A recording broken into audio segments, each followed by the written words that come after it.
So if you've ever watched a sporting event, if you've ever had that, clumsy twisted ankle just stepping off a curb. Oh, yeah. Or even just done way too many squats, the instant, universal, almost instinctual prescription for pain. Ice it. Ice it, exactly. It is. It's the bedrock of acute injury management. I mean, for decades, that mantra, RICE, rest, ice, compression, elevation, has just dominated everything. Everything. Sports medicine, fitness, just basic first aid. Right. We grab the closest bag of frozen peas, we slap it on, and we assume we're, doing the right thing, fast-tracking our recovery. It's a habit so ingrained, it feels like a law of nature, doesn't it? Mm-hmm. But the sources we've gathered for this deep dive, they suggest a really radical challenge to that whole dogma. Mm-hmm. It turns out, despite how common it is, icing is, it's increasingly viewed by experts as not always the best option. And that's a huge shift. It is. Yeah. In fact, depending on the injury, it might be actively working against your long-term healing. That's the critical finding right there. We used to think of the body as this simple machine, right? Injury equals inflammation. Inflammation is bad. Inflammation is bad, cold stops inflammation, therefore cold is good. Simple equation. But it's not that simple. Not at all.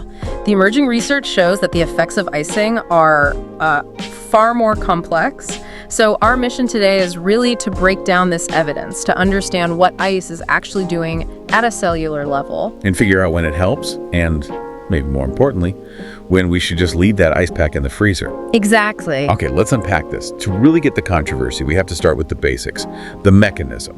What happens the minute that cold pack touches your skin? Okay, so the first most immediate response is something called vasoconstriction. Vasoconstriction. It just means the narrowing of your blood vessels. Your body is basically trying to protect its core temperature, so it clamps down on the blood flow right in that localized area. Which naturally reduces the amount of blood rushing to the site of the injury. Precisely. And that reduced blood flow is exactly what gives us the two, immediate, powerful benefits that made RICE so popular in the first place. Exactly right. So benefit number one is just pain relief. This is the immediate gratification part. The numbing effect. That's it, the numbing. Cold actually slows down nerve conduction. That's just the speed at which pain signals are traveling to your brain. So it gives you that fantastic numbing sensation. So if you just need to manage the pain for a few hours, it's great. Incredibly effective. And the second benefit, the one you can actually see, is swelling control. Puffiness going down. Yep. Less blood flow means less fluid, or edema, is accumulating in that space between the cells. Visually, that puffiness just reduces. So it's doing something. Oh, for sure. The cold also provides a temporary anti-inflammatory effect. So this explains why ice can be supremely helpful immediately after a minor acute event, like a mild ankle roll. Okay. When that discomfort and the visible swelling are your absolute primary concerns, ice is your friend. That makes perfect sense. If you, twist your ankle during a marathon and you need to stop that immediate pain just to get off the course, ice is what you reach for. That's the perfect use case. But it sounds like what we're saying is that while ice is a great short-term fix, it became this long-term habit that nobody ever really questioned. That is absolutely it. It's excellent symptom management. The problem starts when symptom management gets prioritized over the body's actual long-term biological repair process. And that's the real pivot in expert thinking. That's it. And this is where it gets really interesting, because this goes against almost everything we've been taught. If ice reduces inflammation, and we're all conditioned to believe inflammation is the enemy, what's the problem? What's the fundamental issue with reducing it so aggressively? The problem is in how we understand inflammation itself. You see, inflammation, while it's uncomfortable, it isn't the damage. It's a response. It's the response. It's the body's emergency crew. It's the essential signal that kicks off the whole cleaning and reconstruction of the tissue. So experts now are viewing aggressive icing as mainly a pain management strategy, not a recovery tool, because of the roadblocks it can put in the way of that cellular repair. That feels so counterintuitive. Okay, let's get specific. What exactly is being delayed when we apply that ice pack for, hours on end? Okay, we can point to several specific drawbacks the sources identify. The first major one is delayed tissue repair, and that's linked directly to slowing down your macrophages. Macrophages, the cleanup crew, right? Exactly, the cleanup crew. When you have an injury, cells die. Macrophages are these essential immune cells that travel to the site. They eat up all the damaged and dead cells and they clear them away. Which has to happen first. It's mandatory. That clearing process has to happen before the body can start laying down the foundation for new healthy tissue. So when you apply ice, When you apply prolonged cold, you get that vasoconstriction, which means fewer macrophages even arrive. And the ones that are there, you slow them down. You make them less efficient. so if you ice too long, you are essentially telling the cleanup crew to take a very cold lunch break. very cold lunch break. And the wreckage just sits there. And the new construction can't even start. That's it. And what are the long-term consequences of that delay? Right. Well, that delayed cleaning can lead to another drawback, which is the risk of increased fibrosis. Scar tissue. Scar tissue formation. If that dead tissue isn't cleared out efficiently, the body, in its haste, often just fills the gap with this disorganized, dense scar tissue. Now, fibrosis is strong, but it's not really functional, is it? Not at all. It doesn't have the same flexibility or elasticity as the original muscle or ligament. So we've slowed the cleanup crew, which means the construction crew has to rush the job and use lower quality materials, and you end up with a less flexible repair. That's a perfect analogy. And now let's look at muscle injury specifically. Another big drawback is slowed muscle regeneration. And this is linked to these specialized cells called satellite cells. Okay, tell us more about satellite cells, because this sounds like the real key to getting back your functional strength. They're critical. Satellite cells are muscle stem cells. They're the architects and the builders of new muscle fiber. Wow. And studies are showing that the very inflammatory signals that ice suppresses are crucial for activating these cells. So you need the inflammation to turn them on. You do.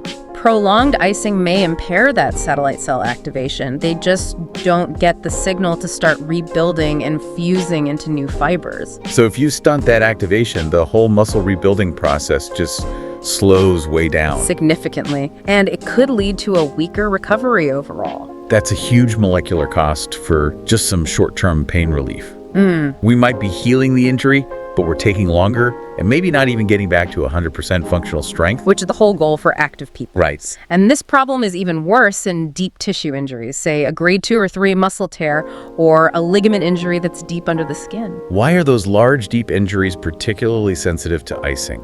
Because they rely so heavily on the integrity of that internal inflammation signaling, they need it to map out and kickstart recovery across a huge area. The signal has to be strong and clear. It has to be. If you aggressively suppress that initial robust inflammatory response, the signal that tells the body how big the job is, you can genuinely hinder the natural healing process for those deep tissues. So if the inflammation is the messenger, icing is like unplugging the phone line before the critical information gets through. It's interfering with necessary biological communication. It's a huge shift in perspective from the simple RICE days. Okay, so what does this all mean for you, the listener? How do you navigate this tension between needing short-term comfort, because injuries hurt, Yeah. and making sure you get long-term complete healing? Right, and the sources all agree on this. The key is strategy and nuance. You have to drop the idea of this universal, flexive, just ice it response. One size does not fit all. It really doesn't. The decision should depend entirely on 3 factors: the type and severity of the injury, the symptoms you're actually feeling, and your own individual response to cold. Okay, so let's define the green lights. The scenarios where ice is still a beneficial, evidence-based part of recovery. Ice is still appropriate immediately after a minor acute injury. Like a mild sprain. A mild sprain, a minor contusion, a superficial muscle strain. It's also warranted when swelling is truly significant. You need to control a runaway response, or when that short-term pain relief is your absolute top priority. Maybe to help you sleep or get through something important. Exactly. And the most important strategic change here is the timeline. You can't just leave it on for hours. Absolutely not. This is where the evidence is strictest. You have to limit the use of ice to the initial acute phase, which is generally within the first 6 to 12 hours only. Okay, why that 12-hour mark specifically? What's happening biologically? Well, that initial 6 to 12-hour window is really dominated by the body's response to the trauma. The main goal is to control any bleeding and prevent overwhelming swelling or edema. Got it. But once you get past about 12 hours, the body is fully transitioning into the repair and proliferation phase. The focus shifts entirely to starting those cellular processes we talked about. Macrophage arrival, satellite cell activation. All of it. So icing past that point means you are actively hindering the repair crew right when they're supposed to be working their hardest. That makes the timeline much less arbitrary. It's functional. Yeah. So when you do use it within that 12-hour window, what's the safest duration for a session?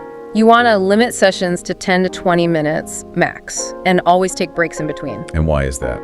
That limit prevents the prolonged deep cooling that really slows down cell metabolism and all the necessary activity of those cleanup cells.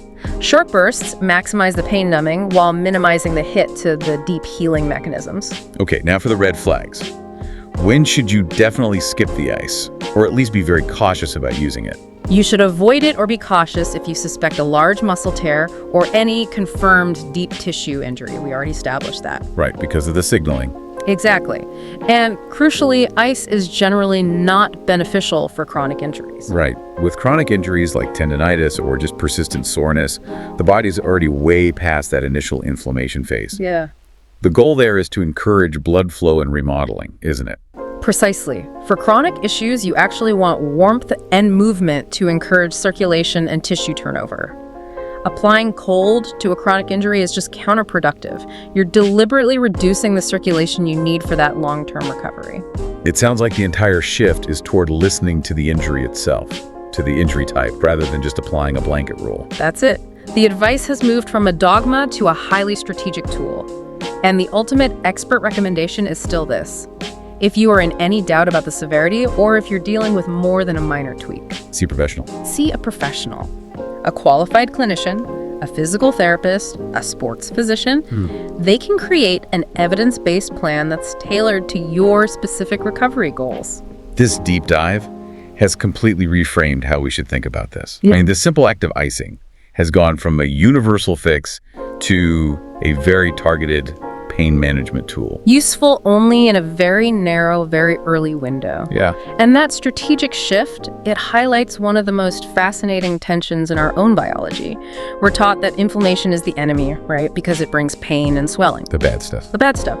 But the sources clearly imply that a certain level of it, even though it's uncomfortable, is essential. It is the engine that powers those critical processes like macrophage activity, satellite cell activation. Everything needed for a proper, complete, and functional repair. All of it. So the provocative thought for you to take away is this. Next time you have a minor injury, instead of reflexively reaching for the ice pack for the 5th time that day, maybe just pause and consider whether that short-term comfort is truly worth potentially delaying the arrival of your body's cleanup crew and the start of your own high-quality construction project.